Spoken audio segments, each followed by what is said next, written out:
Coba kita dengan PD-nya bilang Lailatul Qadar itu 21 sampai berapa? 29.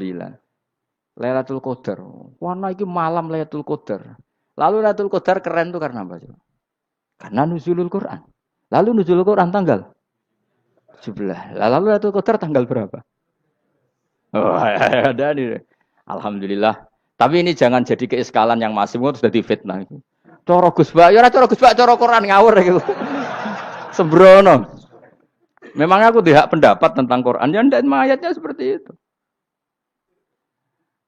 Maka yang benar, Lailatul Qadar itu kata ulama-ulama dulu, orang yang beramal soleh, ya itu sudah anggap saja dapat Lailatul Qadar. Ora usah ndelok esuk-esuk ndelok srengenge blerengen ta ora. Nek ora blerengen berarti untuk Lailatul Qadar. Jan mendung kan blereng piye. Terus bengi angite sayup-sayup. Anggere dini hari ya sayup-sayup blok keblok aneh-aneh wae. Lah nek pikir segoro ora, berarti wong laut gak tarah untuk Lailatul Qadar. Mergo segoro kidul langine bianter. Lah nek ning Dieng ya mesti sayup. Mau angin tok gunung wis kesel tadi tok sayup-sayup.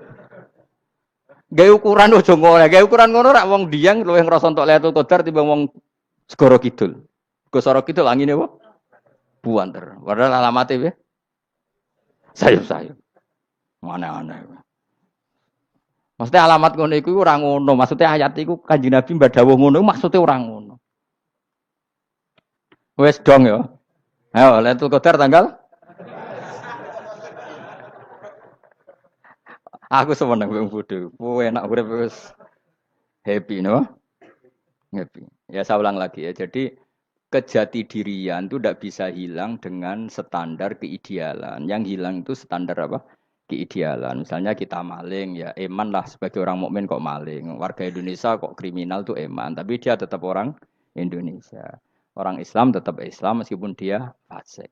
Sebab itu Allah ngendikan faminhum zalimul linafsi. Sebagian dari orang yang saya pilih dia adalah orang dolim. Ya dolim saja. Jangan kamu katakan kafir ya dolim saja. Dolim kira-kira maknanya kurang ajar, kacau, kriminal. Tapi kan tetap dia orang Indonesia.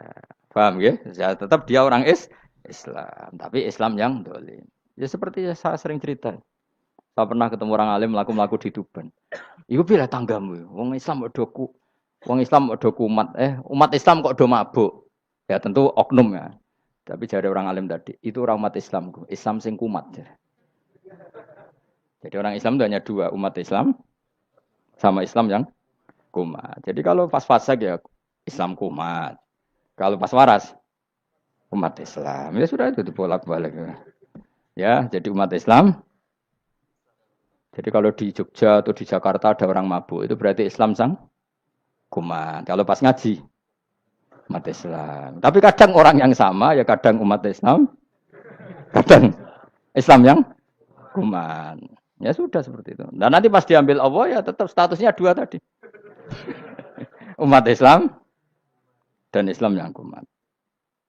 Jadi jelas ya. Jadi jelas sekali makanya orang Khawarij itu kata Rasulullah syarul khalqi wal khaliqa. Ela-ela makhluk itu orang Khawarij. Karena dia menghilangkan status kejati dirian. Itu bahaya bagi kelangsungan negara.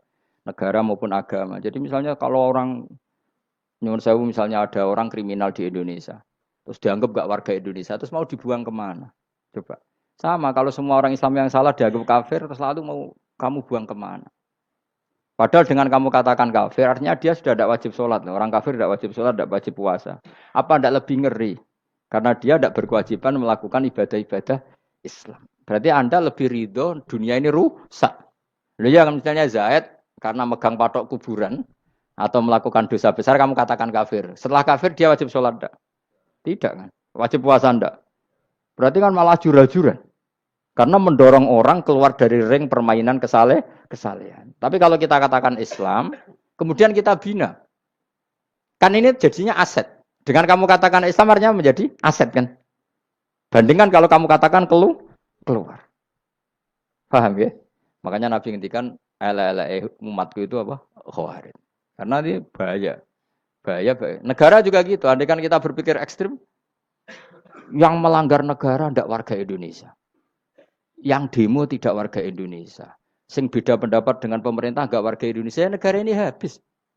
Kehilangan 50% warga Indonesia. Ya biasa saja, yang salah ya salah, tapi tetap warga Indonesia kalau secara aturan hukum harus dihukum ya dihukum. Asal objektif, asal adil. Kayak misalnya santri saya, yang santrinya Gus Bak itu siapa? Ya pokoknya sing ngaji. Kamu nggak usah pakai definisi ideal. Sing ngaji, sing paham, sing ora ngantuk, sing pinter. Yo ngiyai dul kok. Mana aneh. Jadi nek sing bener piye? Sing santri Gus Bak piye? Ya sing ngaji. Lah sing piye? Ya pokoke anggere sing teko ngowah-ngowah ya wis melok mlebu. Ora paham yo ngaji, paham yo ngaji. Wong didelok kolange itu pokoke anggere sing teko ngono. Malaikat yo ora niteni sitok-sitok iki paham ta ora iki. Oh malaikat itu ono sing drengki disalahno pangeran, kita jamin. Tapi bukan malaikat elit sing didrengki ora malaikat elit, malaikat awam napa? Masyhur itu kan. Innalillahi ta'ala malaikatan sayakhina fil ardi yabtahuna khilaqal dzikr. Terus Allah punya sekian malaikat yang tukang mencari-cari tempat dzikir. Khilaqul dzikri itu tempat-tempat halal haram, tempat-tempat ngaji. Kalau orang toreko ya tempat wiridan oleh maknanya. Tapi kalau orang fikih maknanya tempat diajarkannya halal dan haram. Terus setelah ketemu orang ngaji, terus kata para malaikat sing apian, halumu ila buhyatikum. Ini tempat kamu, ini orang ngaji. Kemudian ada malaikat yang agak hasut, tapi entah gimana hasutnya. Pokoknya bilang gini, itu ada orang yang datang ke situ tidak niat ngaji, nyari temannya. Kebetulan temannya itu ngaji. Maka ya Allah itu jangan masukkan kategori yang ngaji, karena dia nyari situ, nyari temannya. Kebetulan temannya itu ngaji. Tapi apa kata Allah? Hum alqaumu la yasqa bihim jalisuhum. Wes ngono lah, asal melok gabung tak sepuro kata Allah. Hum alqaumu la yasqa bihim jalisuhum. Mereka adalah kaum asal ikut duduk saja, ikut nimbrung duduk saja dengan niat yang macam-macam, tetap tak ampuni kata Allah. Tidak penting kan niat ngaji ku hiburan, alternatif, dibang lengo masumpeng ngadepi bojo. Wes gak penting kabeh. Pokoke anggere melok nimbrung sah. Enak loh? Nah, ya alhamdulillah. Ya sauni-unimu.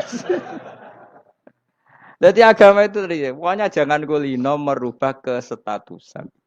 Makanya itu hebatnya ahli sunnah napa wal jamaah. Setiap ada hadis la imana liman la ahdalah. Enggak ada iman bagi orang yang enggak nepati janji. Semua ahli sunnah nafsiri gimana? Tidak ada iman sempurna, tapi dia tetap mukmin. Cuma tidak sempurna. Tidak dihilangkan status mukminnya. Masa orang Indonesia kalau maling enggak orang Indonesia? Lalu kamu buat kemana dia? Ya tetap dia orang Indonesia. Meskipun tidak ideal sebagai warga Indonesia, tapi tetap orang Indonesia. Jelas ya. Jadi summa aurasnal kitabal ladzina istofaina min ibadina. Terus orang yang istofaina itu berstatus faminhum zalimul linafsi. Tapi tetap istofaina, tetap orang-orang apa? Pilihan. Karena kita alhamdulillah apapun fase kita dipilih Allah menjadi orang Islam. Alhamdulillah alladzi hadana li hadza ma kunna linahtadiya laula an hadana Allah. Dan kita alhamdulillah dengan segala kekurangan kita tetap dipilih Allah menjadi muslim. Ora terima muslim pembawa jalalain, enggak keren ta Mas. Jas napa? Jas. Muslim pecinta Lailatul Qadar. Meskipun salah tanggal. Aku yo gumun mbek wong. Gak tau mikir ngono to kan. Iya, soalnya aku lah ya yakin itu Qadar tanggal 21. Karena suara mayoritas suara Tuhan.